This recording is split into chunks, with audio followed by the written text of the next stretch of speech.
Mayam Bukram Zari don't agree impact news nei Raj Nongthombam Manung Hutna hariba 360-degree analysis of news and events ta mayam butam nokchari. Laliba mask tarik manga phauba chatha gadoriba high school living certificate examination board of secondary education Manipur na loba class 10 ki exam haiba tare yam chauba exam khone hariba exam si how thasi ki February ki tarik taraga treta ki haukre aduga neni suba exam haiba tare second paper thokpa numit science ki subject thokpa numit February ki tarik kun ma thoi haukiba irai numit sida Lamsang Assembly constituency ki Manung Leba Praja High School haiba center sida mahiro nupi macha ama mahaki photograph si admit ka te yobo photograph ta anok upong daba duga parekha pi balak padana anok si uppaga lak padagi mahak si photo dia riba sakta maduga ma ya seng sakta masiga manade haiduna flying squad lak pa tar board ki members sing na mahak pu parekha than ki tab detain torga pungkhai rom mapan da puthokiba maduna maram oirna detain to bulor matung da magi school gi haitare mahiro nupi macha si ki school gi principal headmaster laga ma se verify torga ko school si mahiro ni haina khang matung da ma se parekha thana manung changham gi ba targa suma parekha ni tin thabang am ki daba and ultimately high ribbon nupi macha parekha lo matung da mayum da halakta badigi ma se lambi da ko je sel leram badagi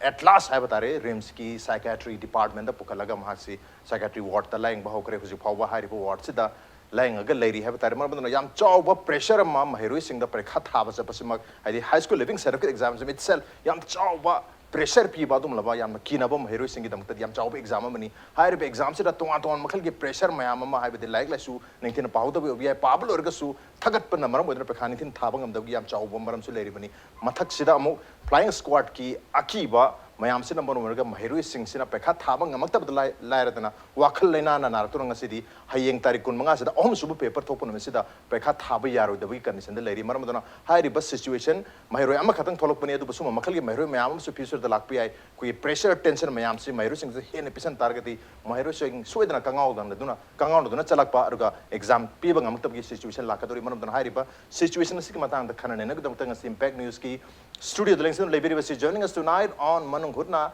RIMS ki Psychiatry department ki HRD very Bauja Dr. Rk Lenin hum to jalene bataramok cheri welcome to the show appreciate you joining also joining us hi reba issues ki mayukta koi yam kana lenga ta pressure toriba all Manipur student union AMSU ki HRD Secretary very ba Bruce Pebem ni Bruce pusu taramok cheri welcome to the show appreciate you joining too and also joining us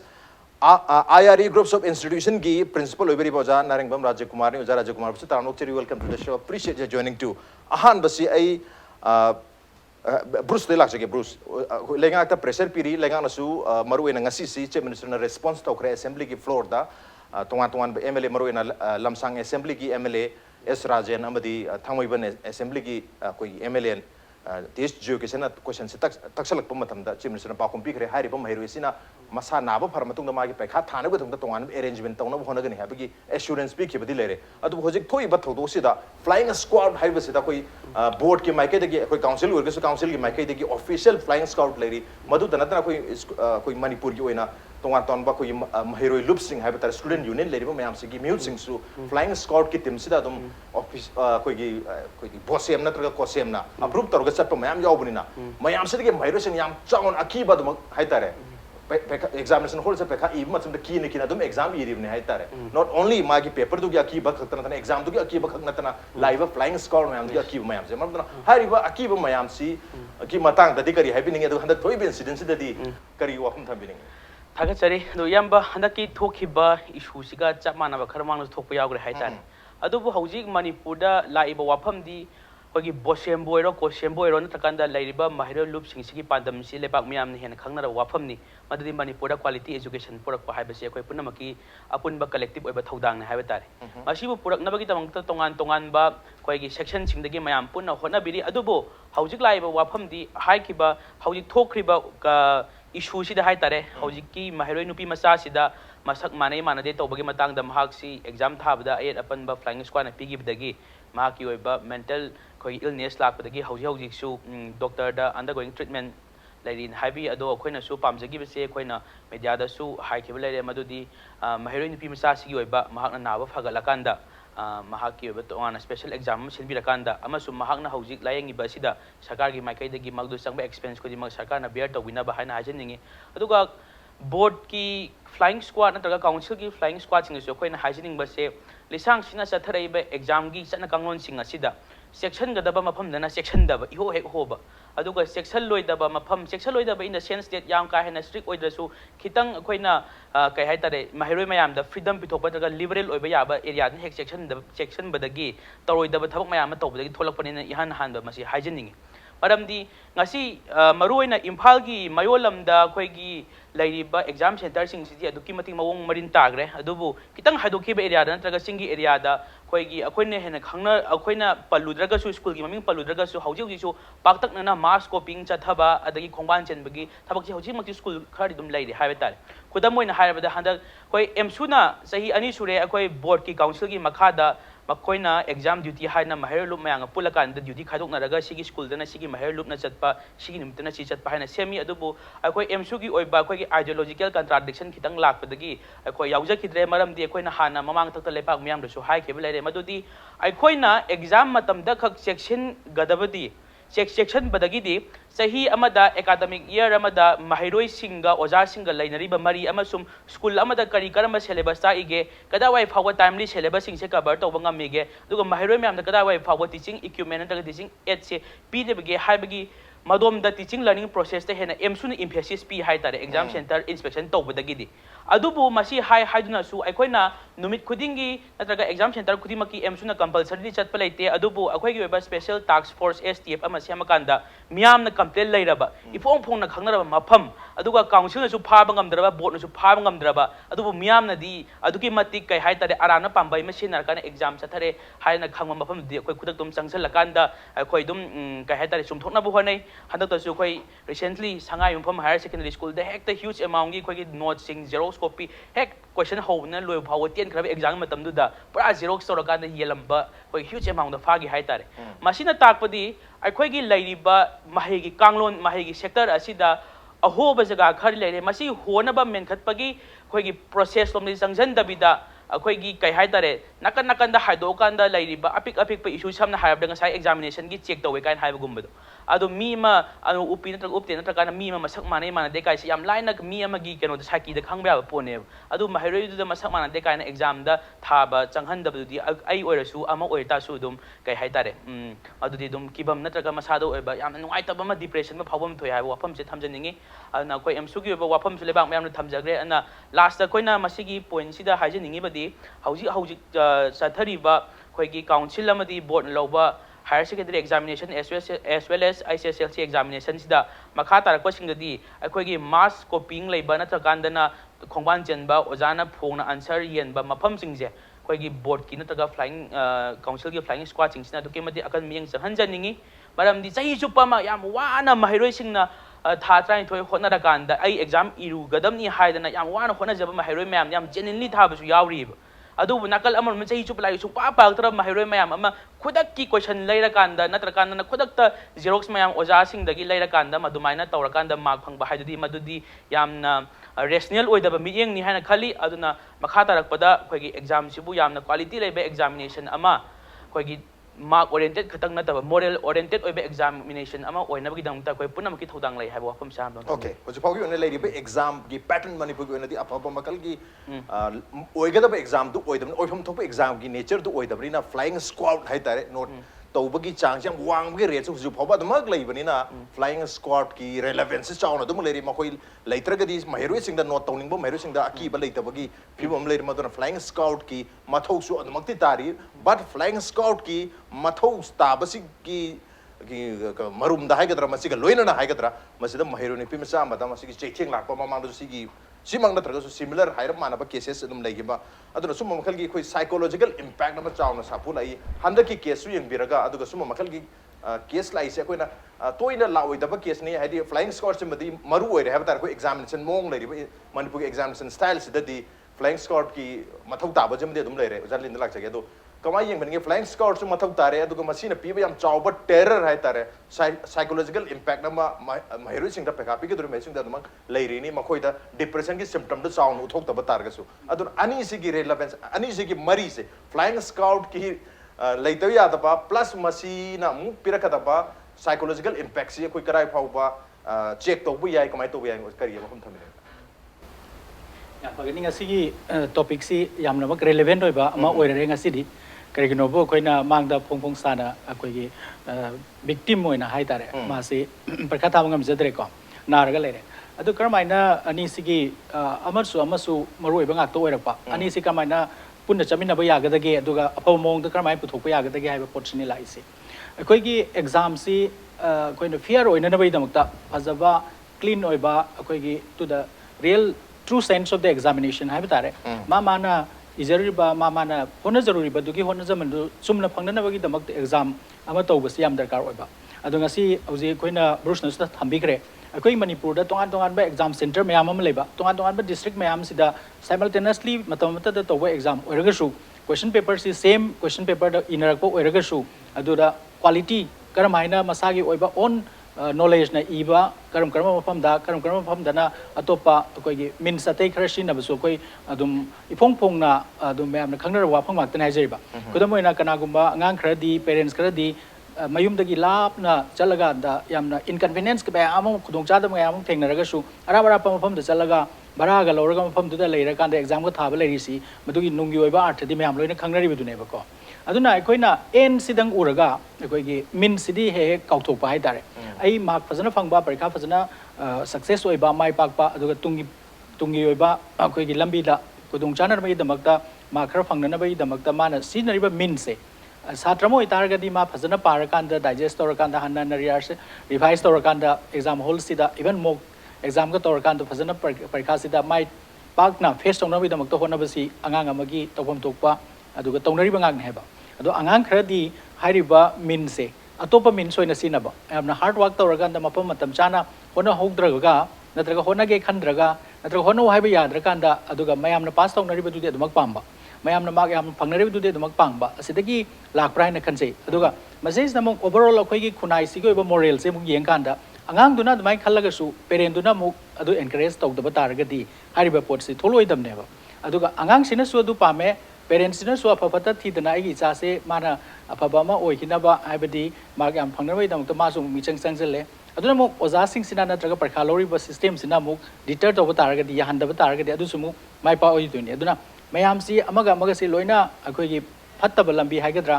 tawroidaba lambi sida loina amaga mateng pangsinna gwa dawna uri se akhoi nexus sama laiba dawna uri se masimang ne akhoi system failure haijab dare ko mi amagi fault si mayam si punjalaga akhoi system as such masi se kitang corrupt oirabra akhoi system se kitang phajaba wala bra na khalleba ado hairiba si realize tawra matungda akhoi na mayam punjalakanda masi chumthokna bagi damakta supervision monitoring system ama hapchan si लेरिबा system से कितंग मसक थोकना नबा ना हापकपा मानजे यानी खंजबदा तौबदबु मागी नुंगी ओइबा अखोगी फानिगी पोटुदी appreciate तौजरे तौरकांदा मागी modalities हाइबदारे करमाइन तौरगा मसी supervise तौगदगे करमाइन तौरगा monitor तौगदगे अदे खुदमोइना कनागुम्बा अंगांग अम अखोगी अंगांग से लखुचरकांदा मागी सात्रसिगी असेंगबा कनोसिगा अदगी फमिबा सात्रसिगा मागे आइडेंटिटी अनि सिक्रा माइन चाने गाइसि करिगुम कान चिंगनाबा दुम पोकपा यायबा करिगुम फोटोगा मसकसि खेनाबा सुम याव फोटो क्वालिटी फत्रगदि को अदगी आम लाइबदा कोइ अनो उप उपतबा हाइसिदि गाकी मु उपतबा याबा पोट अमने हेबा को हाइबदि खेनाबगी थोकपा याबा चांसेस याम वांग्रे हाइबा अद करिगुम्बा सिचुएशन अमदा कोने चिंगनेना खल्लगदि आइना खंजबददि को पर्सनल कोइ ओपिनियन हाइ तारगदि अंगांग से दुम परखादो दुम थाजसनोबा अदो हारिबा अंगांग सिगी वेरीफाई तौनबा खुदमोइना मकोइना सु अंदर किसिदा सिनगिबा स्कूल की प्रिंसिपल कौबा नत्रगा पेरेंट्स कौरगा और somebody मोइना थाजबा याबा मी मा कौरगा वेरीफाई तौबा यायबा वेरीफाई तौबगी प्रोसेस तो अदुम नाकल मदा दुम सथरगा अंगांग सिना परखा से दुम थाहलबा at the end of the day अंगांग सिगरिबा लालम तारगदी मा ngasai iriba mayam do adu sana handraga loire hariba adugi onna tainabada angang sigi परखा थागदो मतम सिदा माबु hangdana khotana interrogation tawdana khotana minute amani mari manga diare ko kuina sumata mangrabina angang dudi ngaki lai kanu hangbadugi ki badumane adaga parikha thagadabda thadadana phamaga dude matamanga leibadune sum toroga magi anxiety pakat pasidi sum build up toromgane ba imagine tawda koi desu thokane ba imanab singna parikha du loina I leire aina sida phamaga wangpaung tawlerga dima sum khangam masu kaura ani hauze hauze iro hai suma khangam maga du loina irakta ibanga makta basu yai ba adi level of stress level of anxiety du masana build up tawtam ne ba aduna kari tawrage bo angang sinna kari gumba lalam taragadi pare angang dugi maral ni na ma parikha du thadre naren su khalase adu angang du na by chance chumam taragadi adu ragadi mangkriba matam thahudriba exam dugi ꯀꯩꯅꯣꯗꯤ ꯔꯦꯁꯄꯣꯟꯁꯤꯕꯤꯂꯤꯇꯤꯗꯤ ꯀꯅꯥꯗ fix ꯇꯧꯒꯗꯒꯦ ꯍꯥꯏꯕ ꯄꯣꯠ ꯑꯃꯗꯤ ꯂꯥꯛꯏꯗꯅꯀꯣ ꯑꯗꯨꯃꯥꯏꯅ ꯈꯨꯗꯝ ꯑꯣꯏꯅ ꯑꯩꯈꯣꯏꯒꯤ ꯁꯤꯁꯇꯦꯝꯁꯤꯗꯤ ꯆꯨꯝꯊꯣꯛꯄꯒꯤ ꯗꯔꯀꯥꯔ ꯑꯣꯏꯔꯦ ꯍꯥꯏꯕꯁꯤꯃ ꯅꯝꯕꯔ 1ꯗ ꯌꯥꯅꯔꯦ ꯀꯔꯝꯍꯥꯏꯅ ꯆꯨꯝꯊꯣꯛꯆꯗꯒꯦ ꯍꯥꯏꯕꯒꯤ ꯁ꯭ꯇꯦꯞ ꯃꯌꯥꯝꯁꯤ ꯃꯅꯨꯡꯗ ꯁꯤꯁꯨ ꯁ꯭ꯇꯦꯞ ꯑꯃꯅꯤ ꯍꯥꯏꯁꯤꯁꯨ ꯃꯌꯥꯝ ꯊꯣꯏꯗꯣꯛꯅ ꯂꯥꯜꯂꯣꯏꯅ ꯈꯜꯂꯤ ꯑꯗꯨꯕꯨ ꯆꯠꯇ꯭ꯔꯤꯉꯩꯗ ꯑꯩꯈꯣꯏ ꯄ꯭ꯔꯣꯄꯔ ꯕ꯭ꯔꯤꯐꯤꯡ ꯇꯧꯕ꯭ꯔꯥ ꯅꯠꯇ꯭ꯔꯒ ꯃꯦꯊꯣꯗꯣꯂꯣꯖꯤꯁꯤ ꯁꯨꯃꯥꯏꯅ ꯇꯧꯁꯤ ꯁꯤꯒꯨꯝꯕ ꯁꯤꯆꯨꯋꯦꯁꯟꯗ ꯁꯨꯃꯥꯏꯅ ꯇꯧꯁꯤ ꯍꯥꯏꯕꯅꯆꯤꯡꯕꯒꯤ ꯕ꯭ꯔꯤꯐꯤꯡ ꯑꯃꯗꯤ ꯇꯧꯐꯝ ꯊꯣꯛꯄ꯭ꯔꯥ ꯍꯥꯏꯅ ꯈꯜꯂꯦꯕꯀꯣ ꯀꯩꯒꯨꯝꯕ ꯁ꯭ꯇꯦꯛ ꯍꯣꯜꯗꯔꯁꯤ ꯌꯥꯝꯃꯦ ꯍꯥꯏꯔꯤꯕ ꯇꯣꯉꯥꯟ ꯇꯣꯉꯥꯟꯕ ꯑꯣꯖꯥ ꯃꯌꯥꯝ ꯏꯟꯚꯣꯜቭ ꯇꯧꯔꯛꯏꯅꯤꯅ ꯑꯩꯈꯣꯏꯒꯤ ꯂꯥꯔꯖ ꯁ꯭ꯀꯦꯜꯗ ꯇꯧꯕ ꯊꯥꯎꯖꯟꯁ ꯑꯣꯐ ꯁ꯭ꯇꯨꯗꯦꯟꯠꯁꯅ ꯊꯥꯕ ꯑꯣꯏꯕꯅꯤꯅ ꯄꯣꯠꯇꯤ ꯃꯆꯥ ꯅꯠꯇꯦ ꯍꯥꯏꯔꯤꯕ ꯑꯗꯨꯅ ꯑꯩꯈꯣꯏꯒꯤ ꯆꯠꯂꯤꯕ ꯑꯣꯖꯥꯁꯤꯡ ꯅꯠꯇ꯭ꯔꯒ ꯏꯟꯚꯣꯜቭ ꯇꯧꯔꯤꯕ ꯑꯣꯖꯥꯁꯤꯡꯁꯤꯗ ꯃꯥꯅꯗꯤ ꯈ꯭ꯋꯥꯏꯒꯤ ꯕꯦꯁꯠ ꯂꯦꯚꯦꯜꯗ ꯈ꯭ꯋꯥꯏ ꯐꯔꯦꯅ ꯈꯜꯂꯒ ꯇꯧꯖꯔꯒꯁꯨ ꯃꯥꯒꯤ ꯀꯩꯅꯣ SOP ꯑꯃ ꯀꯔꯝꯍꯥꯏꯅ ꯇꯧꯒꯗꯒꯦ ꯍꯥꯏꯕ ꯄꯣꯠ ꯑꯃꯗꯤ ꯑꯩꯈꯣꯏꯅ ꯁ꯭ꯇꯦꯟꯗꯤꯡ ꯏꯟꯁꯇ꯭ꯔꯛꯁꯟ ꯑꯃ ꯂꯩꯔꯝꯒꯗ꯭ꯔꯥ ꯂꯩꯔꯝꯃꯣꯏꯗ꯭ꯔꯥꯗꯤ ꯈꯪꯖꯗ꯭ꯔꯦꯀꯣ ꯑꯗꯨꯒ ꯁꯤꯆꯨꯋꯦꯁꯟꯗꯨꯒꯤ ꯃꯇꯨꯡ ꯏꯟꯅ ꯉꯥꯏꯍꯥꯛꯀꯤ ꯑꯣꯏꯅ ꯗꯤꯁꯤꯖꯟ ꯂꯧꯕꯒꯤ ꯗꯔꯀꯥꯔꯁꯨ ꯑꯗꯨꯝ ꯂꯥꯛꯄ ꯌꯥꯏ ꯍꯥꯏꯕ ꯑꯗꯨꯕꯨ to the best interest of the examinee ꯄꯔꯤꯈꯥ ꯊꯥꯔꯤꯕ ꯑꯉꯥꯡꯗꯨꯒꯤ ꯕꯦꯁꯠ ꯏꯟꯇꯔꯦꯁꯇꯗꯤ ꯇꯧꯒꯗꯕꯅꯦꯕ ꯑꯗꯣ ꯑꯉꯥꯡ ꯈꯨꯗꯤꯡꯃꯛꯁꯦ ꯑꯩꯈꯣꯏꯅ ꯆꯤꯡꯅꯕ ꯃꯤꯠꯌꯦꯡꯗ ꯌꯦꯡꯕꯒꯤ ꯃꯍꯨꯠꯇ ꯑꯉꯥꯡ ꯈꯨꯗꯤꯡꯃꯛꯁꯤ ꯖꯦꯅꯨꯏꯟ ꯑꯣꯏꯅ ꯄꯔꯤꯈꯥ ꯅꯨꯡꯉꯥꯏꯅ ꯐꯖꯅ ꯊꯥꯅꯤꯡꯕ ꯑꯉꯥꯡ ꯉꯥꯛꯇꯅꯦꯅ ꯍꯥꯟꯅ ꯂꯧꯕꯤꯔꯀꯥꯟꯗ ꯑꯗꯨꯕꯨ ꯑꯗꯔꯋꯥꯏꯁ ꯄ꯭ꯔꯨꯞ ꯇꯧꯔꯀꯥꯟꯗ ꯑꯣꯏꯔꯝꯗ꯭ꯔꯀꯥꯟꯗꯅ ꯂꯥꯟꯅ ꯂꯧꯔꯒꯁꯨ ꯄ꯭ꯔꯨꯞ ꯇꯧꯗ꯭ꯔꯤ ꯐꯥꯎꯗꯤ ꯑꯉꯥꯡꯁꯤꯡꯁꯤ ꯖꯦꯅꯨꯏꯟ ꯑꯣꯏꯅ ꯄꯔꯤꯈꯥ ꯐꯖꯅ ꯊꯥꯅꯤꯡꯕ ꯑꯉꯥꯡꯅꯦꯅ ꯂꯧꯕꯤꯕ ꯇꯥꯔꯒꯗꯤ ꯋꯥꯠ ꯏꯚꯔ ꯐ꯭ꯂꯥꯏꯌꯤꯡ ꯁ꯭ꯀ꯭ꯋꯥꯗ ꯑꯣꯏꯒꯦꯔꯥ ꯑꯃ ꯑꯣꯏꯒꯦꯔꯥ ꯂꯥꯛꯄ ꯃꯇꯝꯗ ꯑꯉꯥꯡꯁꯤꯡꯁꯤꯗ ꯌꯥꯝꯅ ꯊ꯭ꯔꯤꯇꯅꯤꯡ ꯑꯣꯏꯕ ꯑꯩꯈꯣꯏꯒꯤ ꯋꯥꯍꯩꯗ ꯉꯥꯛ ꯅꯠꯇꯕ ꯑꯩꯈꯣꯏꯒꯤ ꯕꯣꯗꯤ ꯂꯦꯡꯒ꯭ꯋꯦꯖꯇꯁꯨ ꯀꯔꯤꯗꯁꯨ ꯑꯩꯈꯣꯏ ꯆꯪꯉꯛꯄ ꯃꯇꯝꯗ ꯑꯣꯏꯔꯦ ꯌꯦꯡꯕ ꯃꯇꯝꯗ ꯑꯣꯏꯔꯦ ꯃꯤꯠꯌꯦꯡꯗ ꯑꯣꯏꯔꯦ ꯌꯥꯝꯅ ꯀꯤꯍꯟꯕ ꯑꯩꯈꯣꯏ ꯄꯨꯂꯤꯁ ꯃꯣꯗꯦꯜꯗ ꯅꯠꯇꯕ ꯌꯥꯝꯅ ꯁꯄꯣꯔꯇꯤꯞ ꯑꯣꯏꯕ ꯄꯦꯔꯦꯟꯇꯦꯜ ꯑꯣꯏꯕ ꯅꯨꯡꯁꯤꯕꯒ ꯂꯣꯏꯅꯅ ꯌꯦꯡꯕꯤ ꯇꯥꯔꯒꯗꯤ ꯑꯗꯨꯒ ꯑꯦꯠꯂꯤꯁ ꯁꯄꯣꯔꯇꯤꯞ ꯑꯣꯏꯕ ꯏꯟꯚꯥꯏꯔꯟꯃꯦꯟ ꯑꯃ ꯁꯦꯝꯕꯤ ꯇꯥꯔꯒꯗꯤ ꯑꯩꯈꯣꯏꯅ ꯍꯧꯕꯗ ꯊꯝꯈ꯭ꯔꯤꯕ ꯇ꯭ꯔꯨ ꯁꯦꯟꯁ ꯑꯣꯐ ꯃꯣꯇꯤꯞ ꯑꯩꯈꯣꯏꯒꯤ ꯐꯍꯟꯅꯤꯡꯕꯒꯤꯗꯃꯛꯇꯅꯤ ꯐꯤꯌꯔ ꯑꯦꯛꯖꯥꯝ ꯇꯧꯕꯒꯤꯗꯃꯛꯇꯅꯤ ꯍꯥꯏꯅ ꯊꯝꯈ꯭ꯔꯤꯕ ꯄꯣꯠꯁꯦ ꯃꯁꯤꯒꯤ ꯑꯁꯦꯡꯕ ꯁꯛꯇꯝꯁꯦ ꯂꯥꯛꯀꯅꯦꯕ ꯑꯗꯣ ꯑꯩꯈꯣꯏꯅ ꯍꯥꯏꯔꯤꯕ ꯑꯦꯟꯁꯤ ꯐꯪꯅꯕꯒꯤꯗꯃꯛꯇ ꯑꯩꯈꯣꯏꯅ ꯆꯠꯄ ꯃꯇꯝꯗ ꯉꯥꯡꯕ ꯃꯇꯝꯗ ꯇꯧꯊꯣꯔꯛꯄ ꯃꯇꯝꯗ ꯀꯤꯍꯟꯕꯒꯤ ꯍꯪꯍꯟꯕꯒꯤ ꯃꯑꯣꯡꯗ ꯑꯗꯨꯒ ꯎꯔꯤꯕ ꯑꯉꯥꯡ ꯃꯌꯥꯝꯁꯤꯁꯨ ꯂꯣꯏꯅ ꯃꯔꯥꯜ ꯂꯥꯟꯕꯗꯧꯅ ꯍꯥꯟꯅ ꯎꯔꯒ ꯂꯥꯜꯂꯝꯗ꯭ꯔꯀꯥꯟꯗ ꯐꯔꯦ ꯐꯔꯦ ꯍꯥꯏꯕꯒꯤ ꯃꯍꯨꯠꯇ ꯃꯔꯥꯜ ꯂꯥꯟꯗꯕꯗꯧꯅ ꯍꯥꯟꯅ ꯎꯔꯒ ꯂꯥꯜꯂꯝꯃꯀꯥꯟꯗ ꯃꯗꯨ ꯂꯧꯊꯣꯛꯄꯅ ꯍꯦꯟꯅ ꯑꯉꯥꯡꯁꯤꯡꯒꯤ ꯄꯨꯛꯅꯤꯡ ꯋꯥꯈꯜꯗ ꯑꯦꯟꯀꯔꯦꯖꯤꯡ ꯑꯣꯏꯕ ꯃꯣꯏ ꯂꯥꯛꯏꯁꯦ ꯑꯩꯈꯣꯏ ꯐꯅꯕ ꯂꯥꯛꯏꯅꯤꯀꯣ ꯀꯥꯏꯅ ꯈꯜꯍꯟꯕ ꯑꯗꯨꯒ ꯂꯥꯛꯏꯕ ꯃꯌꯥꯝꯁꯦ ꯑꯩꯈꯣꯏꯕꯨ ꯁꯄꯣꯔꯠ ꯇꯧꯕ ꯂꯥꯛꯏꯅꯤ ꯑꯩꯈꯣꯏ ꯑꯋꯥꯠ ꯑꯄꯥ ꯌꯦꯡꯁꯤꯟꯕ ꯂꯥꯛꯏꯅꯤ ꯀꯥꯏꯅ ꯈꯜꯍꯟꯕ ꯑꯗꯨꯒꯨꯝꯕ ꯃꯑꯣꯡꯒꯤ ꯑꯄ꯭ꯔꯣꯆ ꯑꯃ ꯂꯥꯛꯄ ꯇꯥꯔꯒꯗꯤ ꯑꯩꯈꯣꯏꯒꯤ ꯁꯤꯒꯨꯝꯕ ꯀꯔꯤꯒꯨꯝꯕ ꯇꯉꯥꯏꯐꯗꯕ ꯇꯥꯟꯖꯥꯗ ꯑꯁꯣꯏ ꯑꯉꯥꯝ ꯊꯣꯛꯄ ꯇꯥꯔꯒꯁꯨ ꯏꯟ ꯖꯦꯅꯔꯦꯜꯗꯤ ꯃꯌꯥꯝꯅ ꯍꯦꯟꯅ ꯑꯦꯛꯁꯦꯞꯇꯦꯕꯜ ꯑꯣꯏꯕ ꯑꯗꯨꯒꯨꯝꯕ ꯃꯣꯗꯦꯂꯤꯇꯤ ꯑꯃ ꯑꯣꯏꯅꯤ ꯍꯥꯏꯕꯁꯦ ꯑꯩꯅ ꯈꯟꯖꯩ ꯑꯗꯨꯃꯥꯏꯅ Okay, examination hall si yamna stress leba atmosphere ama lehandaba encouraging atmosphere conducive atmosphere mahiru sing dugi exam thabda am nungai hanba experience ama pibi ba mathok ta habani koi gi flying squad laga su lactor ga su aduma conducive environment encouraging environment pibi dina du hoji gi wona si exam se flying squad lactu si su koi gi fair exam ama hadi yamna achuma makhali exam ama lanu ga damta lactu ini flying squad lactu si adubu makhoi lasu lactor so already situation si कोई exam सिंग से fair exam होगी महत्ता fearful exam है तो आकी बगी situation ने मैं बगा नहीं चाहिए तो कीरिंग है तो flying squad लक्षण बगी आकी वैसे ना मरम होता ना flying squad से महिरोई यूनियन सिंग की ओबी आई ना तरगा कोई बोर्ड की ऑफिशियल सिंग तो ओबी आई मस्जिद की महिरोई सिंग से कीधर पैखा था बंगम दरे मरम दर साइड से था पैखा था बच्चा का दरबो महिरोई सिंग है तारे स्कूल की टाइमिंग देगा तुम प्रिपरेशन की टाइमिंग से लागे ले सुताक पसे था स्कूल की माइके दे की सु महिरोई सिंग से था तुम एग्जाम था बगी कहनो से ताकि बात तंबी बगी मथक तायं खम भी बरा आई उजारा जब तक लग उजारा जब से नॉट ओनली स्कूल की आंग महिरोई सिंग लोइना बखतन तना स्कूल की महिरोई सिंग से लोइना गदबा ओजा सिंग बुतापी तंबिरो ओजानी करी हम तंबिनी ओजा खुरबजरी अहम मक्तदा थमजनिंग बसी एग्जाम से एग्जाम से याम थिन लुगे है दा लाइ फाउबो एग्जाम की है अदुना लाइ फाउबो एग्जाम नि भारदी एग्जाम से की दम मी अमत लेते ना हाइजबन अदुना अखोइना प्रिपरेशन तौरिबा अदुगा अंगांग अमगी लाइफ ता एग्जाम बनि म्याम थारै को आमना पिंगे देगिन थारै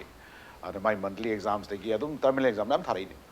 बट क्वाइट की मेजर ब्रेक वेब एग्जाम से मैट्रिक एग्जाम से ने कहीं मागी लाइफ की अचौब ट्रेस वाला ओबनीना सिगी मतम से हेवी प्रेशर ने अदो मराइब थीदना तुगीबसुम लेरे अदु एग्जाम हाइब पोचेदा अखोइना अंगांग अमदा माइ मिनिमम लेगदब सब्जेक्ट तरुक हाइब तारेको अदि ऑप्शनल पेपर यावरगा सिगी सब्जेक्ट तरुक सेदा मासे लाइफ एंड मागी पुंसी चकदब मेजर सब्जेक्ट ने मासे तंगाइ फदना सिबक से कमनी तमदे यादे तमहलिने सिगी प्रेशर मरी तरुक से तमनब होनाबदा अंगांग दुदि कोक्तदि यावदब तमदबदि यादब सिगुम प्रेशर सु यावरिबने अदुना अंगांग से माना हाइजब सब्जेक्ट ना मैथमेटिक्स अदुगा सोशल साइंस सु हेनदब सोशल साइंस हम हाइनरगा मैथमेटिक्स हेनदब सुमाइना मागी ऑप्शन हम लेजरिबने माना फरकदो से क्लास 12 लरकांददि स्ट्रीमलाइन तौरबनिना अमु फराने अदुमाइ तौदना अंगांग से so far I know some nature matam da metric ta subjects na failure or maram weraga magi life se pura shut down to gi exam si maram sna aduna akhoi gi examination system se kitang aina ai gi opinion da hajar di it should not be mark oriented oi roi da bane na ai da thamjage kaino da aina education ki field sum lakcha bagi hai tare examination da koi am oriented man gi bagi examination se kana gumna top institution mapanom da di just maming gi ba prakha thaba aduga magi theoretical gi henba practical no an importance on a pi bagi porama koi chatharaga di yam phajadoine adumai tawdana angang sing sina parekha tha matam da hojik se trauma lere kai tu ki trauma lere maram nam lera mani ngasai ma lai pau da ba syllabus to le ho da ba adagi magi parekha de pass to da bagi condition lak matam da trauma di le ne ado aikoina mamang da di aikoi ahan ba takpir ko matam da di examiner dagi invigilator dagi candidate ne chaw ko da bane ai di conducive administrator ngasai habi beto adu porona bona matam da ising ba da angang duna haugal ga ising si thoi da bane ising pa mi ka tang hai ka da bane kaino da magi mongon da angang amada di 1 minute si very important we aduna ma minute ma mang matam da yam mang e mai pam punsi da aduna ngasai 30 sai gi magi 3 hours ki exam si tharko matam da 1 minute 5 minutes cha tak pu ising tak pu gi matam mang bai base mangan na di hai ba gi thaina koina leader ko hanjing na libiram bata exam ka election ga si adi sum club lei tabani haibagi ponama koi hanjin na takpiram aduna exam da koi amti serious hoga da bani aduga exam de serious hoida oiba targa su angang da hindrance piro da bani angang jidi am conducive members pair pipi raga monda silently nang yam cool da prakha thau haiba simai koina leibi ga da bani aduna invigilator sing na koi gi dictator type ta chatpa yade adigi angang mamang da pat chatpa su yade haiba rule makal mayam ma koina exam da leiga da mai protocol haiba tare ko aduga external force oina saigi satagi sangstan singna dagi rataga board ki authorized oiba flying scouts in the ICD just overall yengbiru so na chatpani aduba hojikti khoina ka doge da khoi gi center tare school sing sisu magi motive ta khara mot pe impression khara lebagi hai tare ko adugum bakhara su leba mali aduna lebani na saigi lakwa flying scout laiba mi sing sina mindset se adi positively wo ngam da hai tare aduna poch kanom tor mani habagi chingna borom da poch lakhi basina koi negative mindset sina moi se adugi area du yorki bane ai thamjani nge duga yari mkhai di angang sire da panabu amu tor so amu tor so sagi flying scout sing 5-10 minutes sing atang overall supervision am ta habit jeng biraga so I critical curriculum jai impersonation ki batang wera main khala se ko impersonation adi maut siliga tharaba na traga kanum weram dore na chingna bale tar gadi let it settle sai doctor no sabi ki batumaina akoi parkha du gi magi overall mai matam du mangan bida anywhere nang adum silently iro adu nang gi role sima de koi record toxin jage haira ga angang du da kaim ta pakhalan da bida parkha than lam ta kaisu kai bra oidabra na khale aduga horen magi matam dudi hujiti mayam gi parikha du lowar magi tongana amuk sin bai sidi impossible ne angang amakatang gi exam sin bai sidi hoi honorable cm na budi maina am sin na plan budi education minister na admaina sin gani habagi pot assurance thambi budi am phadi phai but angang amagi exam special in sin bai base it's out of kind of idea kitang possibility kitang what kadra na khanjei ko admai tok dana matam hen to ki bai potuna ne gasi warai poto adu matam di helan da bida angang du gi magi ngatang 5 minutes kumba 1 minute kumba hangbiram ga su chingna badi leire di khalla ga su ngatang di adu potuma settle tok tok piram ga adu angang du than biram ta ga angang du sai magi pressure do amtin lai ba poto adu mak leira moitra na khalle na thamjake adu ga aina marakta maga thamjani gi sina akoi je parkhai matam da am serious oi batong to boma akoi sum thena je ba ko ai dai school ji kuina sum maina loina jarak pani na sai kun mari manga ji loina rak pani na koi parikha gi matam ta koi serious oi ba aduga parikha je adigi even school le am sing se parikha khatang gi yenga like tabi bo ina to ba ada like kaman de yor content sing du gi mai gi focus my practical porta na traga angang du haijana ba ma gi life skill wena develop tongno bi porta koi like takpi da bai porta ma sum mu je ba ina kaino da masi kari gi no ha ga di nang metric ta nang percentage kya phange adagi paper letter kya chale ha bi question number to ma sai da koi gi trauma am create to le ba aduna koi like si like suma na traga na like si impact ma pi bai pot ma koi like si tang koi si area ma pu to ra ga di ai ngang da parikha do wari to sunga waroi oda sing su like takpi matam da magi lari tu gi magi end point hai batare ko masi gi like to mangona piraka do magi morality of the lesson hai tare I did a discipline na ma piraka do subject to tak piraka discipline lak to rin discipline je lak tringe da koi thad kare samna bada aina sum to jo panjabaduni photosynthesis haiba parase takpiba matamda magi definition nama magani pirani haire adigi raw material gi magani pirani haire adigi reaction ni bagi magani pirani haire adigi diagram yang bagi 1 mark pirani 7 mark pangane na like takpi greba aina haidi adugi takpirablo matungda oxygen nama piri oxygen je kamai toro koi phangsi ge haiba gi angang da practical part ma se tharme adudi like to takpir photosynthesis takpir se oxygen ji gi importance khangna na bagi ne adu oxygen ju gi wari to when off torame mark exam how to write exam na focus to ogi bagi wari to ne ai thamjare se adu tadi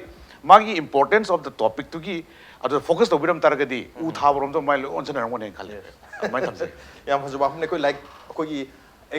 ultimately koi education system je matam se exam da ultimately focus mayam so loi pinar ko metric poiro 12 poiro graduation poiro loina exam da focus to rakpa du larik takpi tambi bagi mo learning teaching learning ki process ta ka hai na serious way da ba focus to da na maram oidana madu da focus rom targadi ragota sengna koi mark oriented oiba makhal ki exam na ta education oram da targadi ngasi parekha lakku matam da koi na parekha lakto re ha matam da koi pakat li ba ro parekha hol sang mata pakat ba du parekha se pass to da ya de pass to da mayam mang da I mai krai da thamgo da gi mai pa mayam mang I kai rani ha bagi aki ba pressure mo already mayam lai se koi gi teaching learning na ta education ki mong sina su yam chaw maram amoi ri maram dona koi education ta me se haina bade wakal critical thinking to bungam na wakal phajana khan bungam na gudam ta like ta mini haya dubu akoi hujik ta mi mong sidi prekha pass to na ba prekha phajana ina bugi damakta takpi tambi bugi lai khatam oibni na pressure se adai dige dum build up tawre chahi chupa build up tarpa pressure duna exam result of the pokhar pani pressure cooker gi ma control po gumani on the no brem to se ke betan tonjar ke impact ni swimming tanoli welcome back to nabir se manu hunani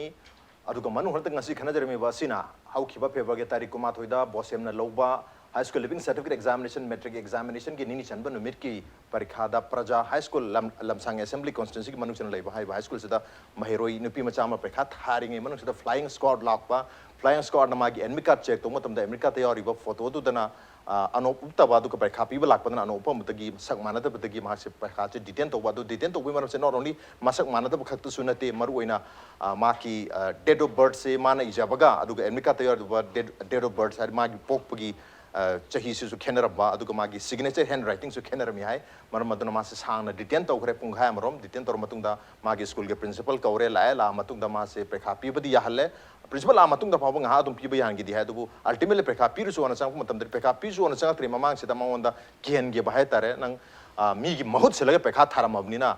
nang gi mathak ta jail changba ya ba phaw gi cherak lai kholi haidana khara hairu badagi mahirosi ka he na masidi panic to khidana anxiety wangman khidana hai batare stress se wangman khidana ultimately ma prekha se piba ngamdare prekha lor ku matam da mayum da halakti haidana koti thiru bada mase lamsangi ground na mada ko jese lag lere me hai pe ki wahum ni ra hojik se rims ki psychiatry ward ta masi lying aga leri hayeng prekha ahum so prekha se hayeng ni exam se prekha piba ngamoiduri leingak na arrangement amadi to birni haire ar mark sida ko ngasai assembly ki floor ta pokot ki ba MLA an ngasu ko gi mari chena ba flying squad ki mathak ta hai tare action lokhat piu habi wa humna sing phondo ki lere AMSU gi sun han thangjen beta press conference to bada aduma ki demand adum hai ki male to ko flying squad ta hai tar flying squad su ma gi tohum thong ba duty to tawjar bo oram ba yai but ngasai mayam su tak pi khare tawru ba moong hai tare madu kitang mahiroi du da conducive oid mong da toru ni na mahiroi du da hena stress da sakhi bi wari du madi chumme adu kari wa hum thaminingi akoina hairi ba chenari ba mi sing du book toraga suma makhal gi issue si resolve to bangam ni hai tori bra kari gi damut na khoi gi demand ga to du se kari wa hum thamingi yam da sing hai matam da hoi particular incident se akoina yam ka hena masida particularize toraga hai badi chumoina khale maram di hai ba incident ma thokre masida generally ba flying squad ki official sing natraka na any xyz ojasano madu ma ki phangpham thokpa cherak tu di madu di law gi legal procedure ma laksarani ade koi di pressure group amoina madu gi phangpham thokpa madu gi cherak tu koi di piu hai ba se koi haibam thokpani ada kari gumba langak na pada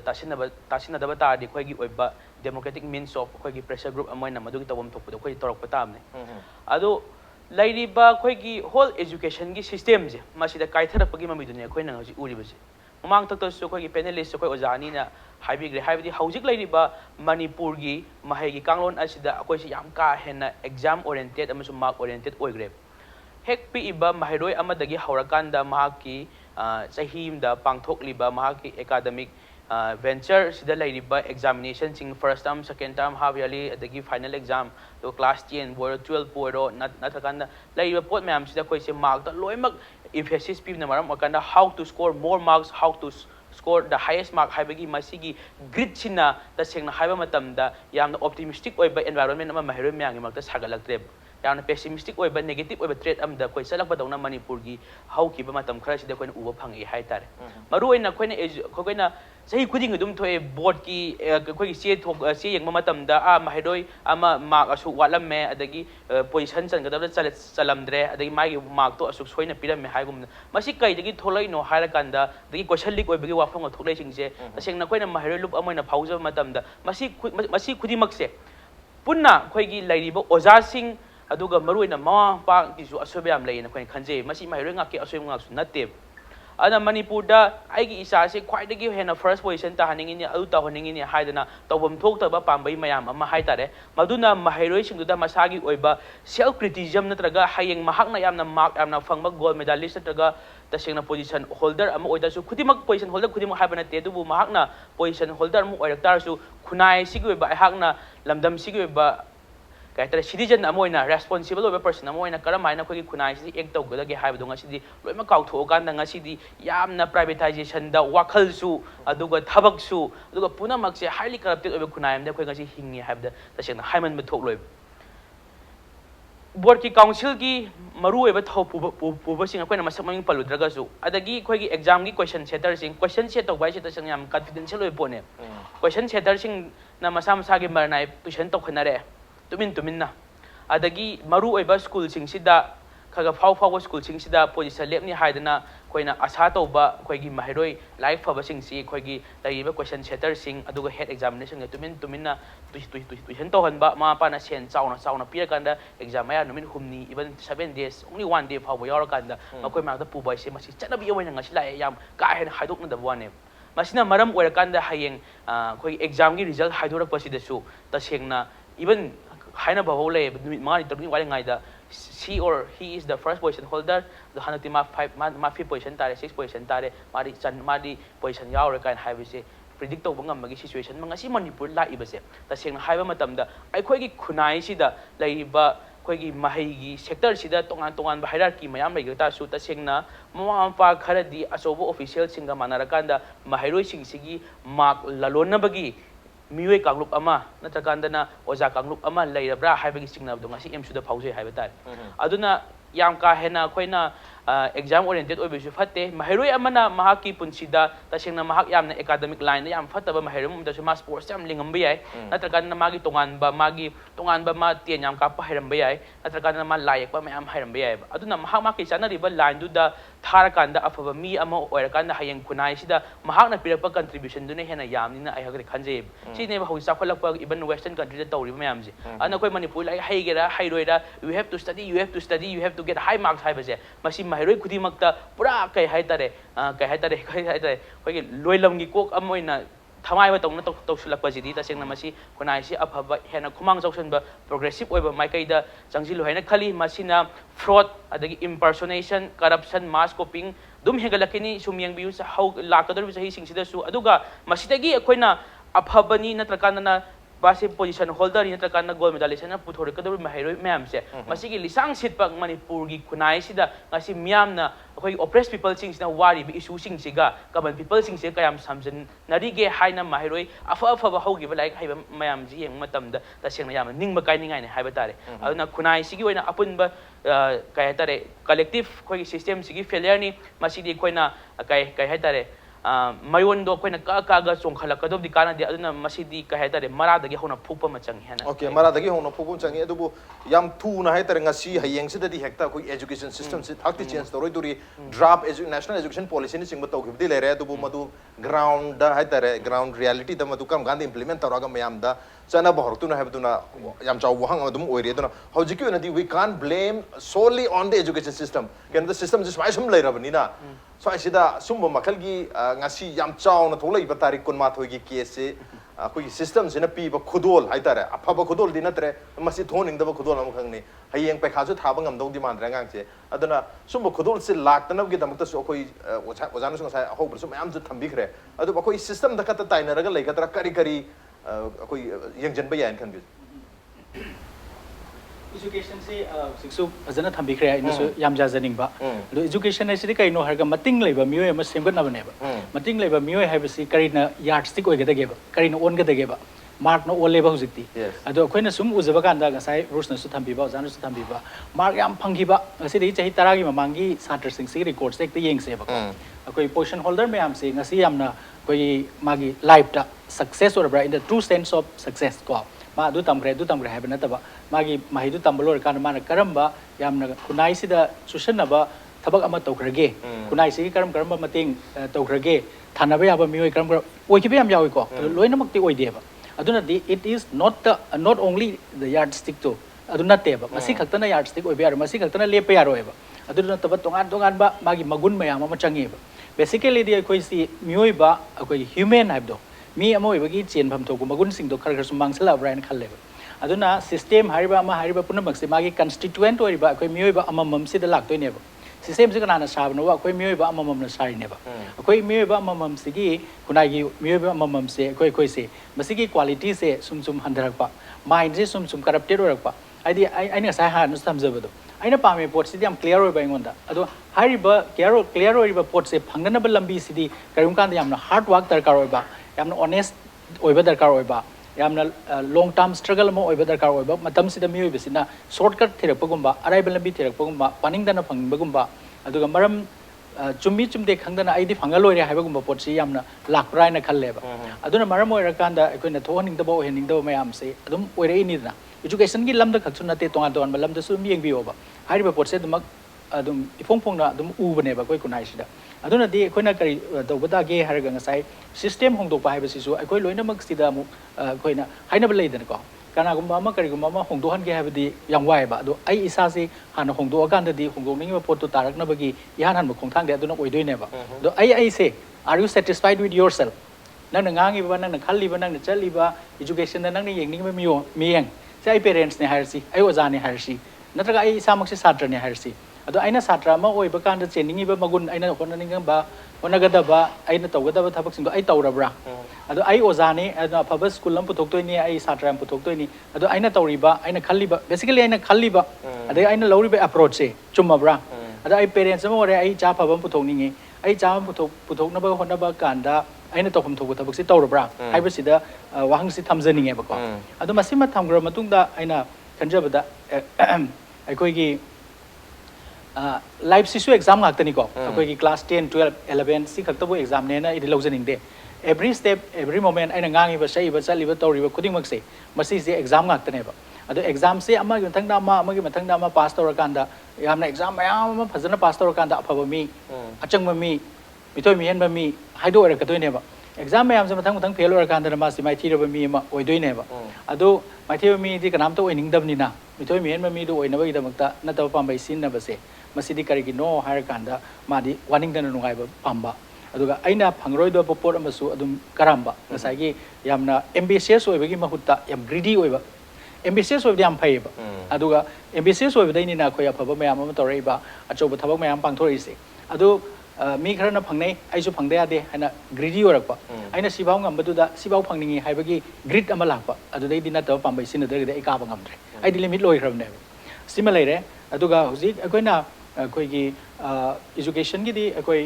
ꯌꯥꯝ ꯆꯥꯎꯅ ꯈꯟꯅꯕ ꯀꯌꯥꯁꯨ ꯂꯩꯈ꯭ꯔꯦ ꯑꯗꯨꯒ ꯉꯁꯤꯒꯤ ꯐꯣꯔꯝꯁꯤꯗꯗꯤ ꯃꯇꯝꯁꯨ ꯇꯦꯟꯕꯅꯤꯅꯀꯣ ꯁꯤꯁꯇꯦꯝꯗꯣ ꯅꯣꯡꯃꯗꯤ ꯃꯔꯥꯏꯅ ꯆꯨꯝꯊꯣꯛꯆꯔꯛꯈꯤꯅꯤ ꯑꯗꯨ ꯃꯌꯥꯝ ꯂꯣꯏꯅ ꯐꯤꯜ ꯇꯧꯔꯦꯕꯀꯣ ꯑꯗꯨ ꯉꯁꯤꯃꯛ ꯂꯩꯔꯤꯕ ꯑꯦꯛꯖꯥꯝꯁꯤꯗ ꯑꯩꯈꯣꯏꯅ ꯇꯦꯟꯁꯟ ꯐ꯭ꯔꯤ ꯑꯣꯏꯕ ꯑꯗꯨꯒ ꯑꯩꯒꯤ ꯉꯝꯖꯕ ꯑꯩꯅ ꯐꯪꯐꯝ ꯊꯣꯛꯄ ꯑꯩꯒꯤ ꯍꯣꯠꯅꯖꯃꯟꯒꯤ ꯆꯞ ꯆꯥꯕ ꯐꯪꯐꯝ ꯊꯣꯛꯄꯗꯣ ꯐꯪꯁꯤ ꯍꯥꯏꯕ ꯇꯥꯔꯒꯗꯤ ꯑꯩꯈꯣꯏꯅ ꯑꯩꯈꯣꯏꯒꯤ ꯗꯦ 1ꯗꯒꯤ ꯍꯧꯅ ꯑꯦꯛꯖꯥꯝꯁꯦ ꯌꯥꯝ ꯋꯥꯠꯂꯤꯉꯩꯗꯒꯤ ꯍꯧꯅ ꯑꯩ ꯃꯦꯟꯇꯦꯂꯤ ꯄ꯭ꯔꯤꯄꯦꯌꯔ ꯇꯧꯕ ꯇꯥꯏ ꯑꯩ ꯀꯔꯤ ꯐꯪꯅꯤꯡꯉꯤ ai kari lambi chatpa tai ojasing na sumoida achumba lambi tapiba asai ojana thambibado aikoi na para ama takpadagi hauna magi concept approach si hayeng at the end of the day at the end of the chapter masdagi ma kyam phangdoi noina chakhib taragadi magi aikoi na thamiba magi lambi se ona na chakreba ado aikoi na larik tamba kanda ngasai gi achangba mi ama oina namni chapter si par kanda aina life ta apply tor kanda masina kana ba pot ama orakadoi ni kunai da sina contribution ama torka doini adu masi understand torkanda nang na shumba akoi process ama nang understand tau doini haibadi akoi climate change sida nang na mateng pang bangam gani natraga akoi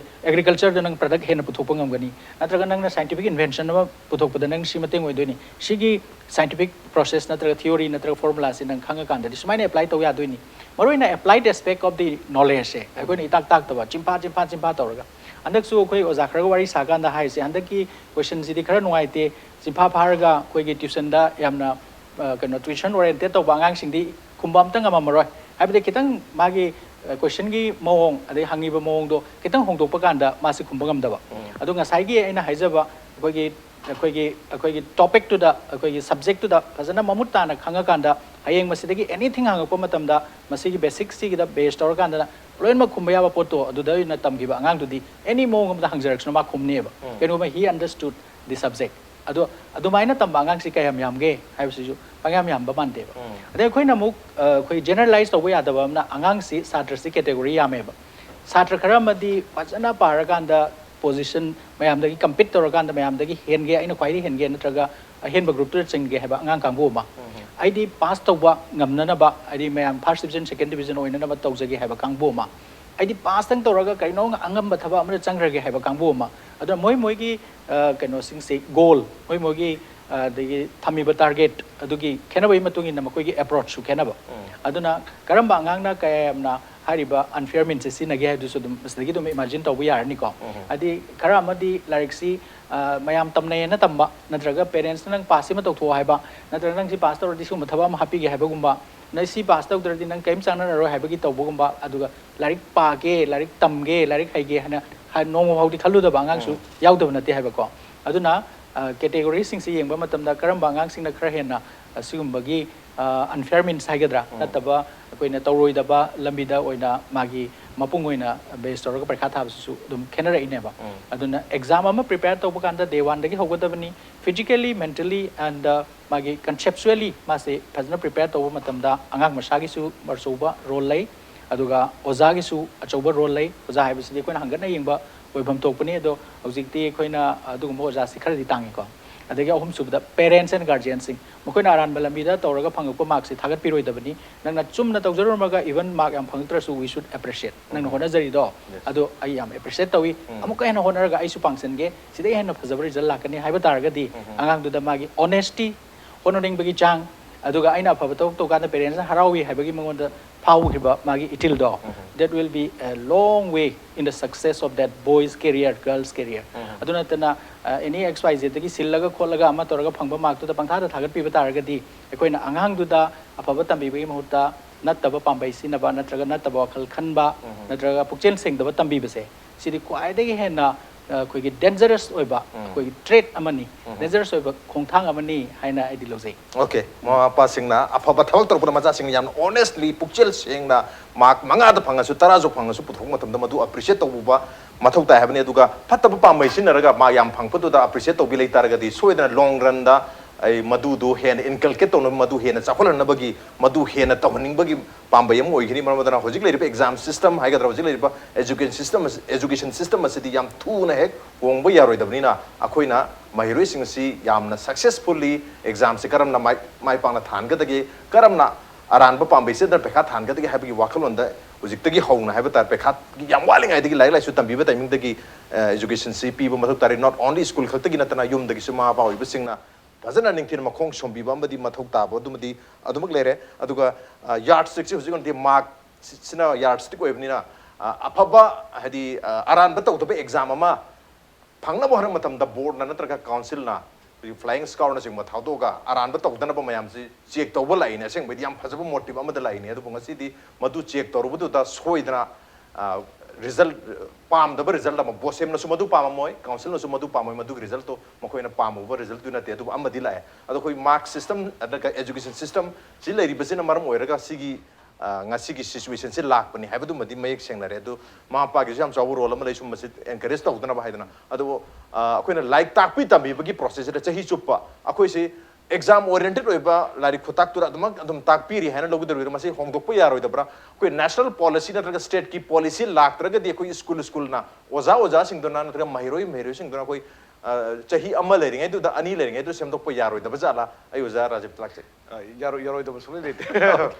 basi yadoi se parents na maru na koi parents sing se kari hai do no koi gi itagi rang hagadra natraga na adum macha se karmain lai tam no habagi pochida ngauri ku ngau hai tare ko isa budule phani ya tare ko phobase da karam mong da phadoi no haba potu madi moi khangja da bu mama adum yaw da bana te ni khale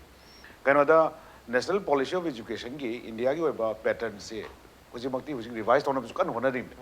kaino da masi india se certificate ngau ba country mane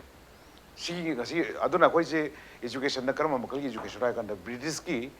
employment pin na bagi tamamba education policy to ne ba koi no story se haidi mi gi makha da thabak tawna na bagi thabak pin na bagi na tab koi na se tammi ba education system je job giver na te job seeker gi education ne aduna koi se mark ta am tempting oi kan ne aduna sigi pot se policy se hongdok tar ga di yaro he se uji dia government su khara makai di realize to ba hore aduna uji practical oi ba education form si lakna na bagi adu ki hona na bagi damakta curriculum set to ba hore aduga ikui dana hai tare asigi pass am tawna bagi uji ga national policy si revise to ba hore ine implement ho tri uji mai on the pipeline di leira bane aduna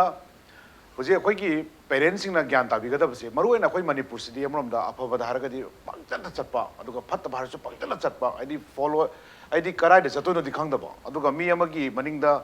koi leg pulling ha ga dra adugi se auto driver ha da kana gar ha di auto driver ga to khalak pa sumo thawra ga di sumo wa to khalak pa ai di koi myam je pulap congested or ga simina do ne di koi kaw wi pon ma koi manipur ki culture je le aduna koi na yam lor na yam identical ba example le ma school lamana hodok patar ga di maduna phazara ga di madu lo adopt tor ga doi ne ado masidi institution chalai ri ba institution jina mana typical ba model ma koi na hodok na bagi pandam ma koi thamba mathau tai kaino da exam da ngahon da ba third class or su nang chana ani ha ba pot to koi na mek seng na habi ba ma change ba ado ni ngasai oja doctor sa habi dumai na mana phangjare ba yamna hona jaraga aing dang khang dang mana hona jaraga phangi ba mak to yam tin madu jem gum mani yam tin precious oya ba pot si thagat pira kan da di ma hena khon ni ma phau doi ne ado koi di first class ki number 1 chakhai si da ule raga da koi ni greedy oy pot se tempting o hen bane aduga magi third class to 33% ai se pass ne ado pass oy raga mana thapate te changba yaro have ka sulite ba tawbu matriculation ge area economics da 33 or so aina yamna ai sincerely hona jaba 33 na bagi monda yam fried ama yahon bagi porama mathau tai na ai khan ai thamjage ba aduga natabi da koina unfair men sam sin raga mayam ga ai oju ai originality ojada ba aina 60% ki mana one di chakhai amagi kano se man target to ndi kari kino adigi ai khoi ki school se da ai de ai ge school se da angang first class ki topper se masing kam puthoya na tempting to risna kari kino that means crowd pulling oina na bagi school salary ba maru koi fraternity me amsi join kitang appeal to janingi se adumaina koi crazy oi bigano ai di first class ki grade loina ba oiraga koi mi polapana te ba ai di kanagu mai koktana doctor ki ko gaure kanagu mai koktana engineering ko gaure adi kanagu mana suman mandana Sachin Tendulkar se metric to fail oi banu pani adu ngasi di iconic of kanone cricket ki magi field ma iconic ne adumai tawdana magi class ta sunai nerakta bida magi leiri anga mi du ki profile da inner potential man yaujarak ponina madu da focus to bigi bane na koi chumakane ba adu na koi na mark si da koi na crazy hen bagi mohta nangi talent si leire nangi talent si sai focus kadam na ba porom da focus to ikhat piraga nangi minimum phangda ya da mark to just guarantee oi ba poram hai tare just pass adu minimum passing mark 33% se phangna hona ba mairo myam su cheating torom de no torom to ne ba kaino adu ki damta pha ba sung yaw do adu ba sincerity mangali do ari kana humna akoi to reis bo ba koi ma hona ning ba phau gi dream maram se kaino maming mak chum na electro di kamai to dori du adu tadi maming mak chum na I dream gi maram do mai matam do da early parties foi bai po ne ai di man nursery de gi na class 1 ni tamai ba mi amane ma khudak te ta ming I ba hai ta ne ta ba class 8 9 ya ta lak na te adu tadi angang du da soi ba pot tu di tam chungkhat pi raga ma on motivation area se ma khar chitha ba dong na koi na lai ri ba pot se lehendra ga di adu na koi na ina aroi ba dai jani gi se magi phangjari ba mark se nang jam ni nang na phangiba marks it's very important ado nang sei da kaisu ninga na ba tawno nang di sana ne ha ba post da koi rangang je recognition tam pp ba hotar ga di it will be a great change ado di acho impact am lakanen khale ado hoi di ka dore third class adagi number 1 great kind of to bagi koi na comparison am to bi ba se sina maram mor kan da ngang da yamna betrayal adi population se maximum satra ki 20 से 28000 exam thareng khale se ado da sagi third class ki na ta na 45 baki marak ta leram de bangang se majority di moi or mone ba sing population se ado bu ngasi di by who group number 1 is kai na masing yaman be wari ne ai opinion ni ko ai hajari se ado hujiti mark ti hana ka di manatre hujiti am exam se am liberal di ware kana de marking je thaina am tin tight or am du makti huji ko idra bani na angang ji 60% marks yam line line phang badi yaw re ba ado question ju yam ado hana lubo oide na khale du angang ta se na paja da bangang du na paja da bagi mai leina lejera ga su mana phangjari ba mark tu de ko ne appreciate to gi chana bim kana ko hautok pi bata yam tin kana ga ne ha ba se mai tha okay ko gi education system sina mark ta based over system oiba certificate ta based over adum lo education system am oibani na first class second class na ta third class pona tra bida pass to zaraga di ha bagi port sida pass to target certificate phang duine dana pass to da yadi ha bagi wakal lak pa pass to hugda target di ma bu appreciate to bina ba school dilai dana lekai dilai dana imung da bo mi le ro ni na pass to da yadi ha bagi wakal ram lak pa ne ma soi dana aran ba pambai sinarani aduna aran ba pambai se check to ge hadana mo flying scout laksan duini madu da pha dana angang do mu di den to ru bagi angang do koi stress mayam amna dominate to ge dana ngasi di sumaina ngasi ge case sumaina ha ba tare ngasi ge ang chena adumang na traga su tongan ba reason na maram oiraga koi wakal leina na na ge dra pusi supa na gi bisum yaw duini madugi responsibility se kanana logo dori bano mahiroi dugi imung log dori bra mahiroi masan log dori bra school la log dori bra society na log dori bra na traga flying squads sing log dori bra lenga na log dori bra akoi punam na log mina dori tongan wang mayam de hang ba yare do education system simadi yam tu na change so mathak tare ha ba simadi mayam de loina madi feel tonari adu hauji bu na di mang de leri ba immediate problem ha ba tare masi solve tonu gi tamakta lenga ke maike de gi school sing maike de gi bosem gi maike de gi kari to bu ya ba ha ba simadi khana zu khana biri adu yam tu na expedite to omdi mathak tari on den ngasi onati manu hunagi thorumsi matang chai losin jerge ngasi gi thorumsi da oja rajiv arige koi pebam amadi oja lenin lingbe to ngasi thorumsi ba thawa happy khiba amadi mapung fan bidamak ta omak pa amugana tha so konuk seri appreciate your journey masin ngasi gi manu hunagi thorum ngasi gi recent sikram to bi ko khan ber pi agani koi mail id impacttvnews@gmail.com natraga koi facebook page www.facebook.com/impactvmanipur da join to berga comment amadi feedback tha bir pi agani well ladies and gentlemen thank you so much for joining us from the other side of the screen until next time this is Raj Nongthombam signing off.